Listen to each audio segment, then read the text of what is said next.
අතේ මට අද සනීප නැහැ ඒ නිසා මං හෙට පාඩම් කරන්න. ඒවා කොහෙද? හොරල්ලේට දාලා පාඩම් නොකර ඉන්නනේ ඔබ. පාඩම් කරපන් ඈ. දැන් විභාගයට තව දවස් කීයක් තියෙන්නේ?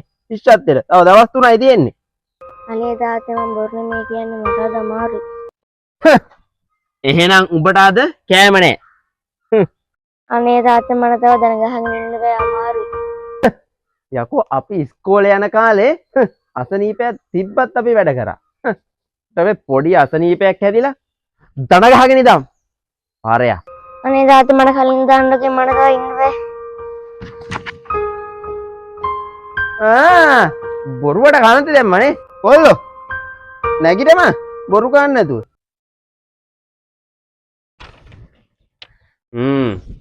ඔන්නෝම් පාඩම් කරපන්. මොකද හෙට තමයි ශිෂ්‍යත්ව විභාගය ඈ. හෙට අනිවාර්යෙන් ඔබ එක්සෑම් එක පාස් වෙන්න ඕනේ. නැත්තම් ඔබ ගෙදර එන්න එපා. හරි? බැරි වෙලා කරි එක්සෑම් එක තේරුණොත් තාත්තම හැම ගහනවා. ඒ නිසා මං කිව්වේ නෑ.